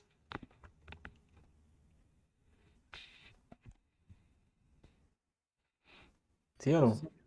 Listo, gracias. Bueno, volvemos. Entonces, hay muchas funciones que les entrega a ustedes la librería estándar. Nos vamos a ir familiarizando con ellas poco a poco. Tenemos pues CMAT, funciones especiales, funciones para números aleatorios, números complejos, para arreglos que emulan vectores. Cuando ustedes suman dos vectores, ustedes esperan que la operación se haga componente a componente, ¿cierto? Entonces ahí están los Balarray para hacer ese tipo de situaciones y algunos algoritmos numéricos. Me está diciendo que sí me quiero ir. Bueno, le digo que sí.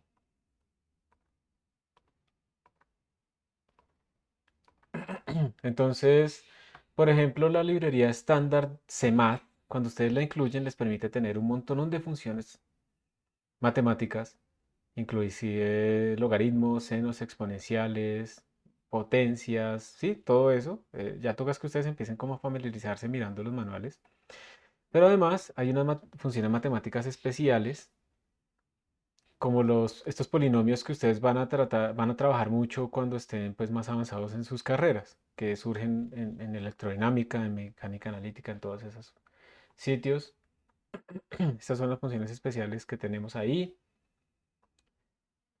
Tenemos también para generar números aleatorios con diferentes distribuciones reales, números aleatorios reales o enteros, con distribuciones binomiales de Bernoulli, etcétera. Todo eso lo tenemos ya disponible para trabajar.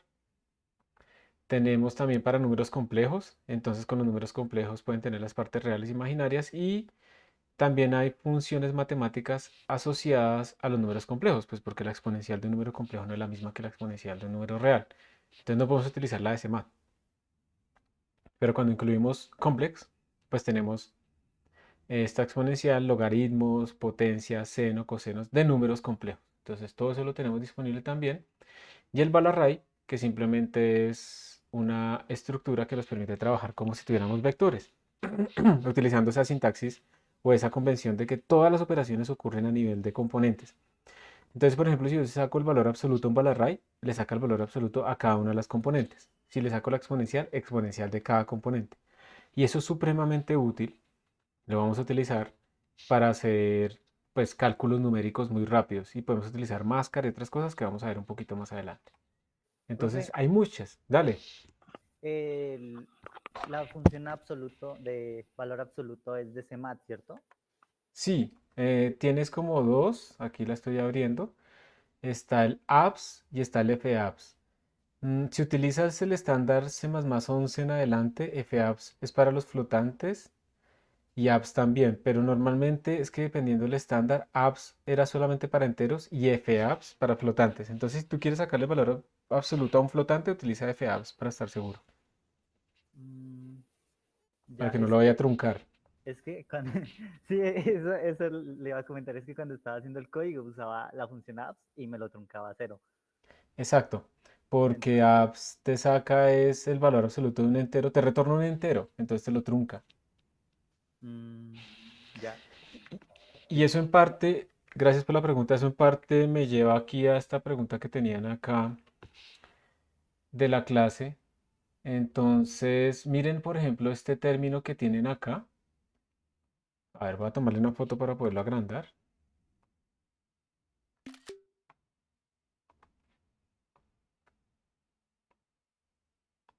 Queda súper pixelado porque no hay otra.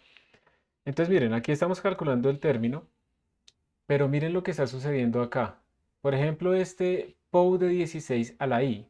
POU entiende que esto es un entero y entiende que esto es un entero. Entonces, ¿qué va a retornar POU? Un entero.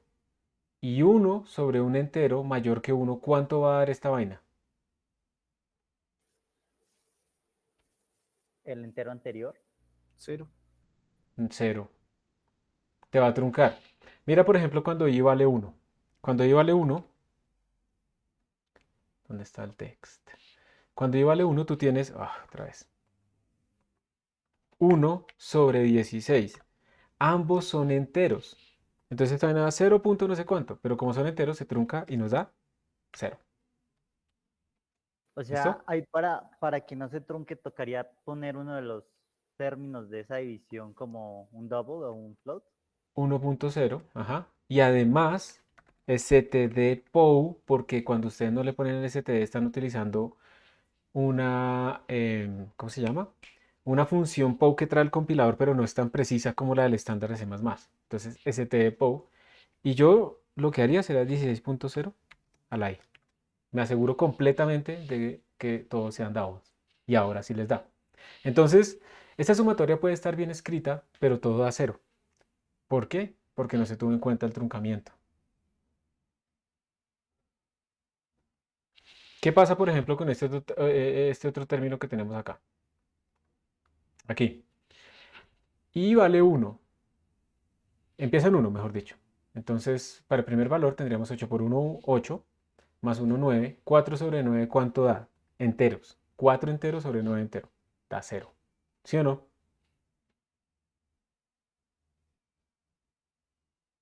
Sí, señor.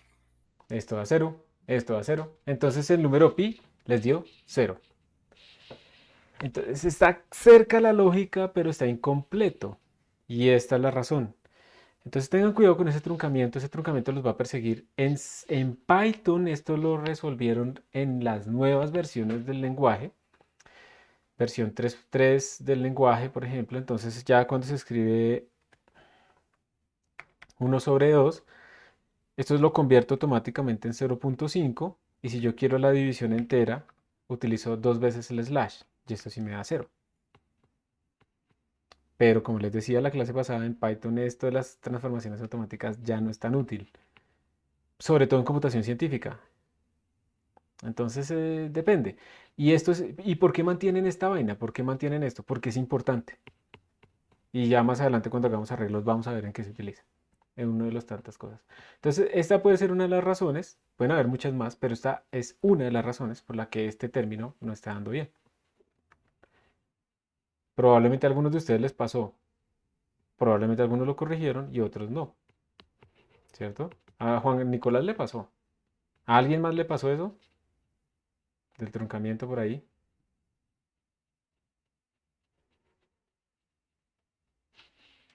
Yo sé que a varios más les pasó. Listo. Entonces, tan. ¿Cómo se puede utilizar una función dentro de sí misma? Eso era recursividad. ¿Hay alguna manera en la que una función retorne más de un valor? Sí, hay varias maneras. Hay varias maneras. Digamos que, a ver, la forma en la que lo podrías hacer sería creando tuplas. En C++ existen las tuplas. Entonces tú puedes utilizar make tuple. Yo no me acuerdo cómo es la sintaxis bien de eso, pero digamos 2,3. Digamos que esto es auto result. Ese es el valor que vamos a retornar. Y retornas pues dos valores. Return, result. Cosas así. Esta es una forma. Utilizando tuplas, no las hemos visto, pero bueno, esa es una manera. La manera estándar que se utiliza para hacer esto es que yo puedo declarar una función void foo, ese es el nombre de mi función, van a acostumbrarse a ver foo bar bas, y yo puedo hacer esto, recibe un n, pero además va a recibir un y, un x por referencia y un x por referencia. Miren que yo no le puse const. Entonces, ¿esto qué quiere decir? Que yo podría sobreescribir a x y podría sobreescribir a y. O sea que en cierta manera estoy retornando dos valores, porque pues al final tengo unos nuevos valores actualizados de x y y. Entonces esta es la segunda manera en la que se puede hacer. Se pone como lo que es de entrada por copia o por referencias constantes y luego lo que es de salida por referencia. Y ya las puedo modificar y es como si estuviéramos retornando varios valores. O sea, yo podría escribir acá esto. No tengo que tener return porque esto es void, ¿sí ven? Pero yo podría decir entonces x va a valer 2 por n y y va a valer, no sé, x sobre n, lo que me quedó de antes, o sea, 2. Sí, cualquier cosa, no importa. Pero lo que les estoy diciendo acá es que efectivamente están modificando a x y a y entonces la función que llamó a este foo va a tener unos nuevos valores para esos dos argumentos, para el segundo y el tercero. Entonces es una manera también de retornar varios valores. La otra pues ya sería utilizando un arreglo, pero tendría que ser el mismo tipo de datos. Aquí podría que este más fuera float o char o lo que sea, ¿sí? No importa. Pero también puede ser un arreglo y le puedo modificar las cosas. O un diccionario, o sea, desde que tú pases por referencia algún argumento, podrías modificarlo ahí y se podría contar como si fuera un valor de retorno. ¿Listo, Anonymous? Si quieres escribes ahí si sí o si no. Eh, cámbialo, por favor. No sé. Ah, yo me imagino que eran los colores. Listo. Bueno, bien. Gracias por las preguntas. Muy útiles. Volvamos acá. Entonces aquí hay unos ejercicios. Y el primero dice, crea una función que reciba un entero. No, no son varios, es uno solo. ¿Listo? Una equivocación ahí. Que reciba un entero. ¿Dónde está? Me perdió. Y retorne true y si es un primo y false si no es un primo. Úsela en la función main e imprima los primos del 1 hasta el 150. ¿Por qué esta es la primera fundamental? Porque después va a aparecer que la suma de los primos entre 500 y 1234, que los primos, los primos primos, yo no sé cómo traducir esto en español. ¿Ustedes cómo lo traducirían? Porque cousin es primo, ¿cierto? A los primeros primos. Los primeros primos, ok. Los primos sexys, las tuplas, las tripletas, bueno, todo ese montón de cosas. Y luego tratar de ver cómo utilizar el argc y el argv. Entonces, mire, yo les voy a ayudar con esta primera porque esta es fundamental para el resto de cosas. Entonces, lo que va a hacer es crear aquí un código, una linecita, y vamos a hacer lo de siempre. Vamos a tener tres celdas, una para editar, otra para compilar y otra para ejecutar. ¿Listo? Dice, creemos una función que reciba los enteros, bueno, un entero, perdón, y nos diga si es un primo o no. ¿Cómo la quieren llamar? Ahorita completamos la función main y demás. O sea, la clave de todo esto es esta función, que recibe un entero y retorna si es primo o no es primo. ¿Sí? Si yo escribiera mi función main, entonces vamos a ponerle in main int argc char argb, abrir y cerrar. Lo que yo quisiera para resolver este problema, y esta es como otra clave, chicos, traten ustedes de escribir cómo sería la función main sin haber implementado todo, y eso los va guiando de cómo más o menos es que tiene que hacer el código. Entonces aquí dice, quiero una función que haga esto, y utilizando la función main para imprimir los primos de 1 hasta 150. Entonces yo podría decir, bueno, voy a crear un límite inferior, nmin, por ejemplo, que va a ser 1, un límite superior, nmax, que va a ser 150, y voy a hacer un for, ¿listo? Int cc, ¿qué le está pasando a esto? ¿Sí ven lo que está pasando con el teclado? ¿Con la pantalla? ¿Se les está moviendo o no? Sí, se mueve. Porque abajo Pues, dice combo. sí, es por lo que estoy escribiendo harto, ¿cierto? Yo no sé cómo desactivarle eso. Bueno, para que no sea confuso. Pero está chévere. N menor o igual que n max. ¿Y por qué creen que estoy haciéndolo así? Para poder, digamos, poner esas constantes mágicas en un solo sitio. Y si después quiero cambiar el rango, lo cambio ahí y ya se me propaga para todo lado. Más n tan. Entonces, ¿qué me están diciendo? Me están diciendo que imprima los números primos. Entonces lo que vamos a hacer es suponer que existe la función. Entonces, if, la voy a llamar isPrime, n, si este n es primo, le voy a poner otro nombre para que ustedes no se acostumbren a que tienen que llamarse iguales. Esto es lo que yo quiero hacer. Si este número es primo, o sea, si esto me retorna true, ¿qué hago? Pues lo imprimo. Y me sale un verso sin esfuerzo. Entonces aquí pondríamos que me lo imprima. Y le pido que me lo separe por un espacio. Y ya está. Y cuando termine de hacer este for, ahora sí imprimo un carácter de nueva línea. Vamos a aprender otra forma de imprimir en C++ más fácil porque esta vaina es muy cansona también. Y return 0, ¿no? Este sería mi programa. Todavía no existe la función isPrime, pero este será mi programa. Va desde 1 hasta 150. Si el número es primo, lo imprime. Y si no, pues no lo imprime. ¿Vamos bien hasta acá? Sí. Bueno, entonces ahora, ¿qué encabezado necesito? Necesitaría include, ¿cuál? Por ahora. Ustream. Ustream. Muy bien. Para poder utilizar el cout, ¿cierto? Y ahora tengo que declarar esta función isPrime. Entonces, yo la estoy comparando con algo lógico, entonces yo esperaría que retornara un bool. Se llama isPrime y lo que recibe es un entero. ¿Cómo es que se llama esto que acabo de escribir acá? ¿La declaración o la implementación de la función? Declaración. Declaración. Simplemente cómo se llama, qué recibe, qué retorna. No sé cómo lo hace. Esto todavía no compila, pues porque yo la estoy usando, aquí la estoy llamando, entonces el compilador necesita saber cómo hace las cosas. Entonces voy a copiar y pegar esta vaina. Y chicos, miren, ¿por qué les estoy enseñando así? Muchos de los ejercicios y en la vida real a uno le piden es que uno escriba funciones para testearlas, por ejemplo. Entonces a veces la función main ustedes no la ven, sino que les piden solamente la función como tal, la función isPrime, por ejemplo. Entonces hay que acostumbrarse a no escribir todo dentro de la función main, sino pues utilizar funciones modulares que nos permitan entender mejor qué está pasando. Y esta sería como la clave. Ahora sí, vamos a escribir qué hace la función isPrime. ¿Qué tal si yo le pusiera esto? Return true. ¿Qué significa si yo le pongo esto? Return true. ¿Qué me imprimiría? El valor II. Todos los valores, ¿cierto? Porque para todos se cumpliría que es true la función isPrime. Entonces hay que tener cuidado.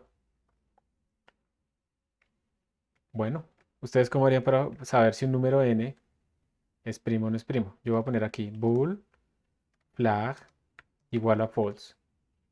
Bueno, vamos a asumir,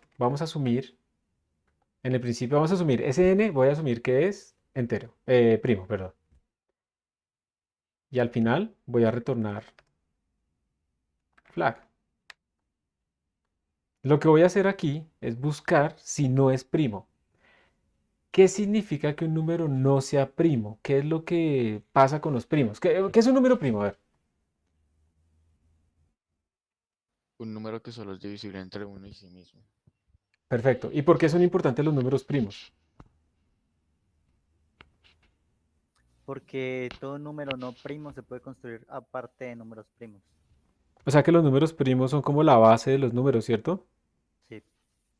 Y por ejemplo, ¿ustedes alguna vez han utilizado Internet? También, si no estoy mal, los primos se utilizan para codificar contraseñas y programas. Por ejemplo, se utilizan para encriptar nuestra información. Cuando ustedes entran al banco o a NEC y a lo que sea, todo eso tiene que ir encriptado porque va por canales inseguros. Yo puedo poner en la universidad, en mi casa y todo eso, puedo poner un programa que esté monitoreando los paquetes que van por la red, ¿sí? Y si esos paquetes no van encriptados, yo podría leerlos y tener todo su contenido. Entonces, ¿cómo hago yo una comunicación entre dos puntos, siendo que el canal puede ser interceptado? O sea, una comunicación en canales inseguros, pero yo quiero que sea segura. Para eso existen algoritmos de encriptación, de clave pública, privada y no sé qué. Y en el fondo esas encriptaciones se basan en que sea muy difícil desencriptar, prácticamente imposible. O sea, prácticamente imposible no quiere decir que sea imposible 100%, sino que requiera tanto recurso que se vuelve impracticable hacerlo. Eso es lo que quiere decir ese tipo de encriptación. Entonces lo que se hace es que se encripta utilizando primos muy grandes, porque encontrar los factores primos muy grandes de un número dado es un problema que toma mucho tiempo.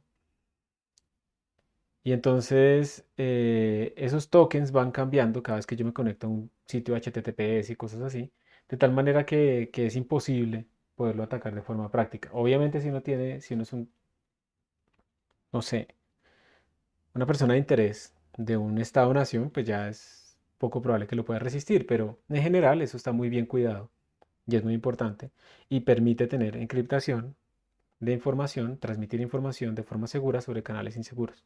Son muy importantes los primos y están en la base también de la matemática fundamental y están en la base también incluso de la física y la hipótesis de Riemann con el espectro de sistemas cuánticos y todas esas cosas. Todo eso está ahí metido, todo eso está enlazado. Entonces tenemos que saber que es un número primo. Entonces, acaban de decirme, un número solamente que es divisible por sí mismo o por uno. Entonces, la condición para verificar si no es primo sería buscar si es divisible por otros. ¿Están de acuerdo? ¿Sí o no? Sí, Bueno, entonces vamos a hacer for int ii, pero pues ya no voy a empezar en uno, porque el uno pues los va a dividir a todos, voy a empezar en 2. Mientras ii sea menor o igual a n,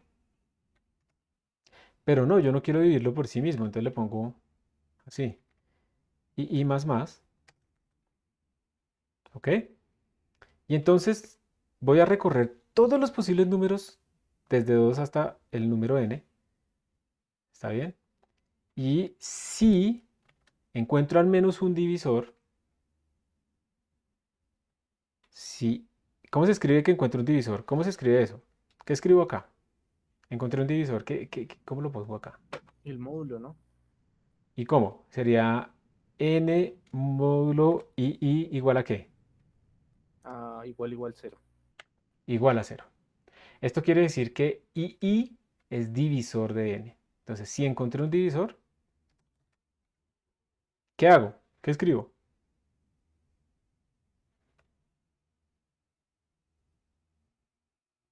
Flag igual a qué? False. A false. Perfecto. Entonces ya Hay un cambie. problema ahí. Dime. Si n es... Ah, no, mentira, no, porque no sale el menor igual. Iba a decir que si n es 2, pero no. Muy bien. Esos son los casos de prueba, esos son los invariantes. En eso hay que pensar. Ya lo vamos a mirar. Ahorita me lo vuelves a repetir, por favor. Entonces, si encuentro un divisor, pongo flag igual false, sigo, ta. Si encuentro otro divisor, le pongo flag igual false, pero ya.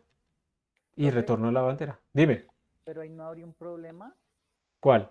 que ahí lo que está revisando es si tiene mínimo un divisor, pero él Ajá. mismo es divisor de él, ¿no? Él mismo es divisor de él por definición, ¿cierto? Yo me puedo dividir a mí mismo, entonces por eso no testeo conmigo mismo. Ah, ok. Sí, o sea, recuerda que estamos asumiendo, así empezó esta hipótesis, estamos asumiendo que, ¿qué? Que es primo, estamos asumiéndolo. Lo que vamos a buscar ahora a ver si de pronto esa suposición está mal, encontrándole algún divisor. Entonces aquí estamos buscándole si tiene divisores, pero no estamos comparándolo con uno ni con n, pues porque esos sí son divisores del número. Entonces por eso lo tomamos desde 2 hasta menos n, hasta n menos 1, mejor dicho. ¿Vamos bien?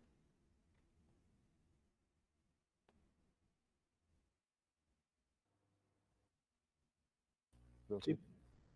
Profe, Listo, una pregunta. dale. Digamos, ¿no sería más eficiente si en ese momento en la línea 21 uno en vez de colocar el flag igual a false, no podría uno de una vez retornar false? Excelente, Pregunta. excelente. Sí se puede. Y ya vamos a ver eso qué impacto tiene. Entonces, miren, voy a hacer una cosa. Voy a, antes de que haga el for, voy a pedirle que me imprima y hagamos un trato. Venga, buscamos en Wolfram Alpha y vamos a ponerle de que nos dé un número primo bien grande, un número primo mayor que... Vamos a ver si esto es suficiente. List, bueno, please, seamos decentes incluso con los robos. Please, list, no sé, 10 primes larger than, y le vamos a poner 10, 1, 2, 3, 1, 2, 3, más que 100 millones. Y voy a coger uno de esos. Ah, mire, 100 millones 7 es primo. Estoy haciendo esto como un caso de prueba para que ustedes vean algo importante. 1, 2, 3, 1, 2, 3.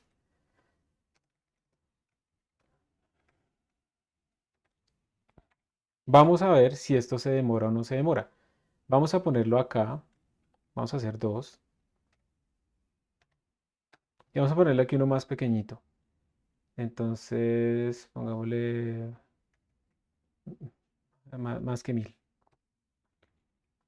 1009, listo. Vamos a utilizar ese. ¿Dónde está? Acá. 1009.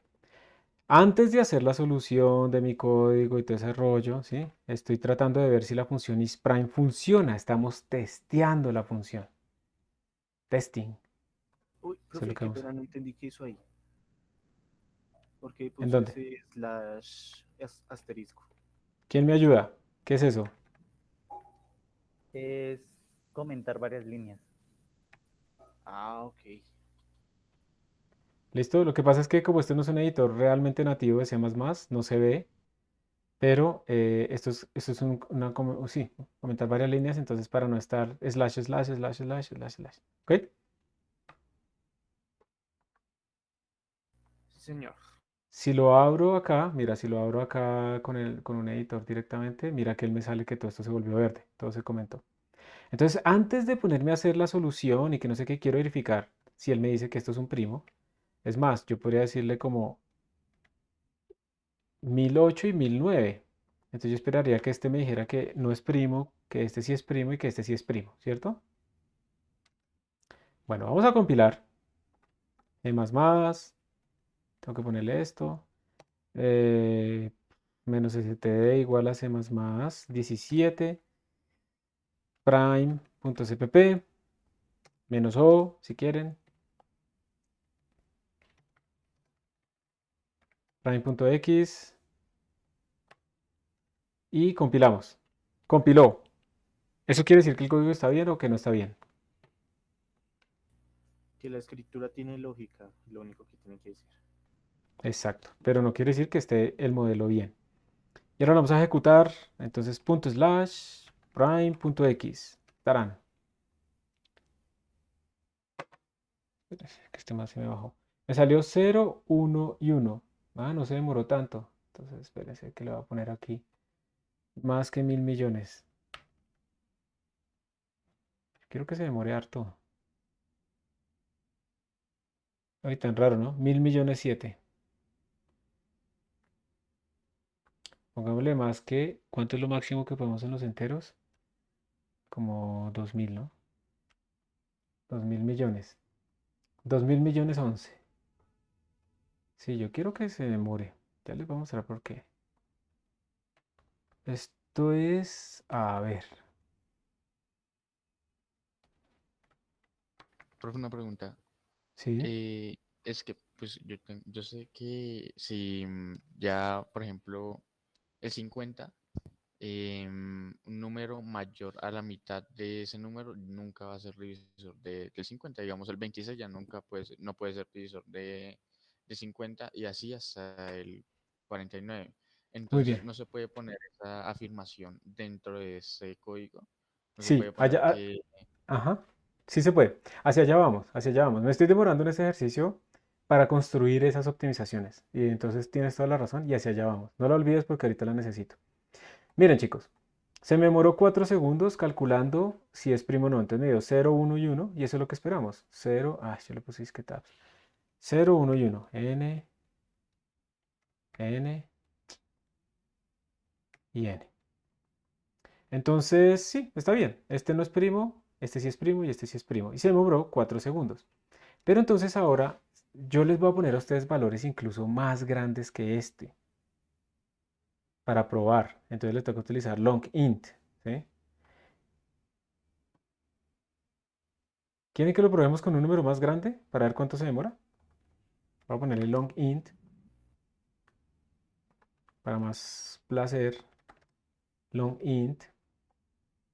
Pregúntenme la Wolfram Alpha un número. A ver, esto es 3, 3. Entonces pongámosle que 20.000.000.000. Que no quiero que se demore tanto. 20.000.000.089. Entonces copiémoslo. Opa. Igual es muy rápido C++, ¿no? Con ese número tan grande. Ahí está, 20.000.000.089. Compiló. Sí compiló, sí compiló. Y ahora lo ejecutamos. 0, 1. Ahí se está demorando un ratico. Ahí salió el otro 1. Y ahora miren que se está demorando un rato para calcular el del número súper grande. Sí, ¿por qué tuve que ponerle long int? Porque este número no se puede representar en enteros. Entonces nos haría overflow, ¿sí? Y mira, ahí sigue calculando. Y creo que lo mató. Miren que al final no me salió nada. ¿Sí ven que no me salió el cuarto número? El kernel de aquí de Colab lo mató. Se demoró 14 segundos y lo mató. Eso tienen ahí un timeout, todas las cosas que uno ejecuta. Entonces, graves. Tenemos un problema. Esto está muy lento. Entonces, ¿qué podemos hacer? Empecemos a pensar en optimizaciones. Una, la que ustedes acabaron de decir. Entonces, tú me dices que no vaya hasta n, sino hasta n medios. Sí, Diego. señor. Se puede hasta raíz de n también. Sí, muy bien, ya la vamos a meter para que lo veamos. Y otra persona decía que aquí, tan pronto yo encuentre un divisor, debería retornar. Entonces, hagamos una por una. Pongámosla primero hasta menor que n. Y miren, ¿cuál es la lógica de eso? La idea es, si yo ya encontré un divisor diferente a uno o al número, ¿para qué sigo buscando más divisores? Ya perdió, ya es divisible por algo, ya no es primo. Entonces, de una vez debería retornar false. ¿Se entiende esta salida temprana? ¿Por qué es así? Ya encontré un Sí, divisor. ¿Sí? Listo. Encontré un divisor, entonces ya, retorno falso. Ese man ya no es primo. No, ¿para qué me voy a mí no me están pidiendo la lista de los divisores. Me están preguntando si es primo. Si me estuvieran pidiendo la lista de los divisores, ahí sí tendré que buscarlos todos. O la suma de los divisores, ahí sí tendré que buscarlos todos. Pero como aquí yo estoy verificando si es primo o no, si encuentro al menos un divisor diferente de uno o del número, ya no es primo. Entonces lo guardo, lo compilo y lo corro. Entonces 0, 1 y como que no hubo mucha diferencia. Se demoró el otro 1 también. Y falta el último 1 porque se supone que este man es primo. Y me salió que es 0. Ay, pero miren que ya terminó. Pero si lo escribí bien. Vengan, este man me salió que no es primo. 20.000 millones. 20.000 millones. Algo pasó, ¿cierto? Ah, espérense. Miren, aquí tengo una incompatibilidad de tipos.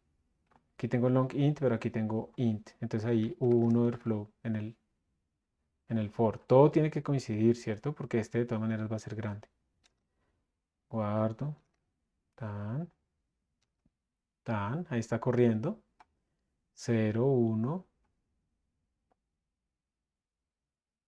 El otro 1. Y vamos a ver qué pasa. Creo que el límite máximo que los deja correr es 14 segundos. Vamos a ver, vamos a ver. Si alcanza antes de que lo mate.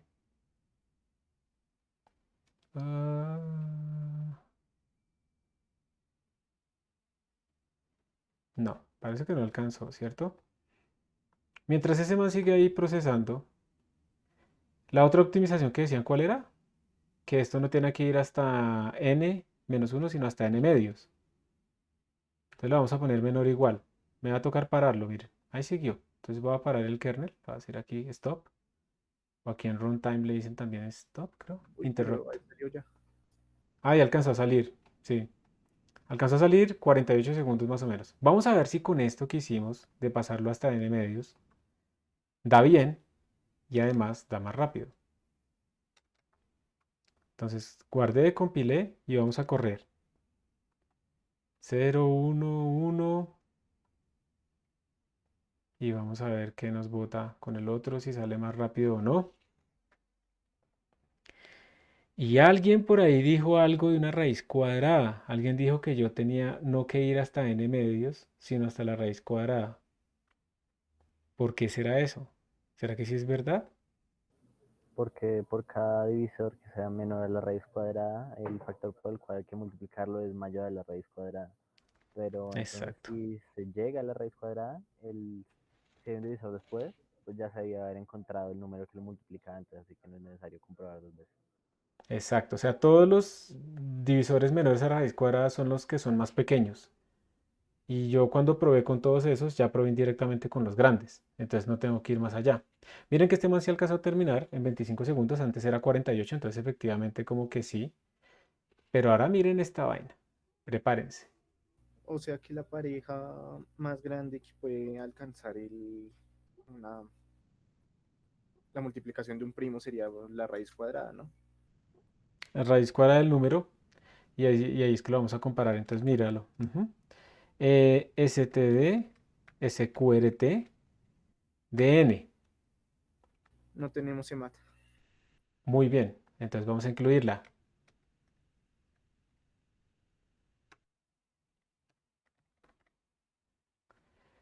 Bueno, prepárense. Hay un problemita aquí con el número 2, ¿no? Pero bueno, no sé si exista, creo que no existe, pero bueno, ya lo vamos a mirar.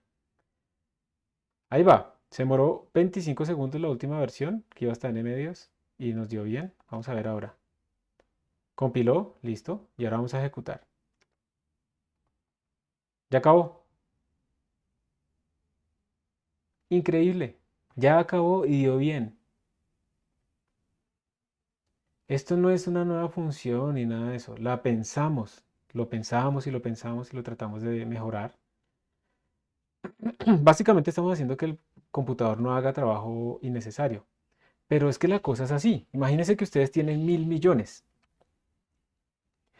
Si ustedes tienen 1.000 millones, en el primer caso estábamos probando hasta 999, ¿cierto? Estábamos probando todos estos casos. En el segundo caso estábamos probando hasta 500 millones, ¿verdad? Entonces, efectivamente, entre el primer caso y el segundo caso, el tiempo va a disminuir a la mitad. Pero resulta que ahora estamos probando hasta la raíz de n. ¿Cuánto es la raíz de 1.000 millones? Esto es 10 a la 9. Nos va a dar raíz de 10 por 10.000. Y raíz de 10 es más o menos 3. Entonces más o menos está dando 30.000. En este último caso, miren, estamos 10 órdenes, 3 órdenes de magnitud más rápido, haciendo menos comparaciones, menos trabajo que antes. Y nos da igual. Miren lo increíble, nos dio 0 de tiempo, pues obviamente no es 0, es menor, es un número chiquito, pero no es 0. ¿Todo por qué? Porque fuimos pensando un poco mejor nuestro algoritmo. ¿Listos? Profe, Señor. ¿podría guardar este código en el Moodle o en el Classroom para tenerlo en cuenta? No, le van a tomar ustedes fotos y lo van a escribir para que lo aprendan. Ok. Pero miren, ya que estoy seguro de que me está funcionando bien, ahora sí voy a responder mi pregunta. Todo esto que acabamos de hacer fue un testeo de mi código. Y por eso va a ser importante lo que vamos a aprender en la próxima clase de separar, ¿sí?, en archivos las declaraciones y las implementaciones para poder además no solamente ejecutar cosas, sino testear nuestros códigos. Entonces ahora sí, voy a escribir este último, voy a escribir esto, voy a ejecutarlo y mi código me está imprimiendo los números primos entre 1 y 150. Y ahí están. Pero yo ya confío, ¿cierto? Ya confío mucho más en que estos sí son los números primos. Yo no sé si debería imprimir el 1, ¿cierto? ¿El 1 es primo? Pues por definición debería, ¿no? Sí, es que no sé si al 1 lo incluyen o lo excluyen, depende del genio ahí. Pero bueno. Entonces miren que no solamente el secreto está en escribir las funciones y ya está, sino también en tratar de pensar las que sean correctas y en probarlas constantemente. Y estas cosas que nosotros pusimos aquí de prueba, la próxima clase vamos a aprender a convertirlas en casos de prueba, test cases, y vamos a utilizar algo que se llama Catch, que está instalado ya en la sala. ¿Dónde está? Se me pasó.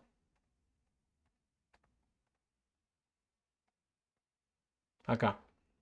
Y entonces lo que uno hace es escribir un archivo extra de C++, donde uno va a decirle, yo necesito que el isPrime de 1 me salga true, isPrime de 10 me salga false, y esos otros que pusimos allá, los que nos daban problema. Todos los errores que uno encuentre en un código de C++ y que luego corrija, lo debe volver un caso de prueba, de tal manera que ese error no vuelva a aparecer. Y después cuando uno corre con catch, este tipo de cosas, los test, cuando yo corro con test, él me dice, todos los tests pasaron, o baila, usted metió algo nuevo que se tiró este test. Entonces uno rápidamente ve que está dañando uno de los tests de prueba que hizo y tiene que revisar ese código. Esto casi nunca lo enseñan, pero es que esta es la clave para que nosotros hagamos códigos científicos correctos. Uno no puede pensar que porque está programando como físico, como matemática o estadística o lo que sea, uno no debe testear. Al contrario, con más veras debe testear porque muchas de nuestras simulaciones van a medir radiación para darle a alguien, van a medir velocidades para calcular casos de prueba, van a medir fluidos y saber qué tan profundo podemos meter cierto aparato. O sea, tiene aplicación práctica, entonces con más veras debemos testear. Y eso es lo que vamos a ver en la siguiente clase. Entonces, miren, por favor, yo no sé si de pronto les dejo una tarea a alguno de estos, probablemente sí, pero ustedes revisen los demás códigos, que no tenga yo pues que decirles haga este porque es tarea y si no, no lo hacen. Revisen cómo harían estos programas ya teniendo una función que se llama isPrime. ¿Cómo podría yo resolver esto, por ejemplo? Calcular la suma de los números primos entre 500 y 1234.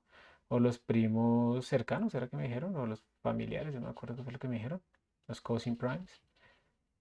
¿Cómo hacer eso? Pero todo basado en llamar a esta función isPrime muchas veces, dentro de otra función que me diga cosine primes. Por ejemplo, yo puedo hacer alguna función que se llame cosine primes, que reciba dos números, en este caso de ejemplo 300 y 400, pero cualquier número, y haga lo que pues se necesita llamando a la función isPrime muchas veces. Cosas de ese estilo. Y ya, entonces pues espero que hayan aprendido algo hoy. Nos vemos en la próxima clase. Estén pendientes del videito que les voy a poner de modularización. Hasta pronto. Gracias, profe. Buen Con día. gusto. Que estén bien. Feliz miércoles, feliz resto de semana. Nos Ay, vemos el profe, viernes. yo tenía una dudita sobre cómo es que se califica la actividad de pi. porque pues hay la segunda parte de la actividad es calificársela a los compañeros, o cómo es eso. Ujú. Sí, o sea, en esa segunda parte que se llama el assessment, a ti se te van a asignar, me toca revisar si ya lo hice, si no lo hago manualmente en este momento. Se te van a asignar aleatoriamente 5 personas para que tú califiques y 5 personas aleatorias te van a calificar a ti. Entonces ahí te va a aparecer una rúbrica que yo escribí y tú vas a decir, bueno, este código que esta persona mandó, lo descargas, lo compilas, lo corres, dice, ah, sí, se parece a lo que yo hice, o está igual, o lo que sea. Lo bueno es que ahí tú vas a ver un código diferente a lo que tú hiciste y vas a aprender nuevas técnicas o a encontrar errores también que tú puedes haber cometido o no. Y entonces vas a aprender de eso. Y coges la rúbrica y dices, sí, este quedó en el nivel 4, en el nivel 3, dependiendo de lo que diga la rúbrica. Son como dos rúbricas ahí muy cortas, muy concisas y ya. Entonces ahí das la nota y luego el siguiente das la nota, el siguiente das la nota y se acabó. Luego la nota total de tu workshop va a ser 80% lo que los otros te pusieron a ti y 20% lo que tú le pusiste a los otros. Y eso va a detectar si tú a todos le pusiste 5 o a todos les pusiste 0 o si la nota que tú pusiste se separa demasiado de lo que los otros le pusieron a cierta persona y todo ese tipo de situación. Entonces hay que tratar de hacerlo a conciencia. Ok, y en dado caso, digamos que, no sé, los compañeros hayan, de los 5, 3 me calificaron y 2 no. Ahí, Solo se tiene en cuenta la nota de los 3 que te calificaron, pero es poco probable. Normalmente lo que sucede es que los que entregan califican, porque si no califican se les afecta su nota también. O sea, no se ha terminado el trabajo. Y solamente se reparte entre los que entregaron. Yo siempre le quito que otros puedan calificar sin haber entregado, solo se reparte entre los que entregaron. o sea que mi nota también depende de que yo califique a mis 5 personas, a mis 5 códigos. Y hacerlo bien. Ajá, Listo. Listo, vale, gracias, profe. con gusto. Bueno, que estén muy bien.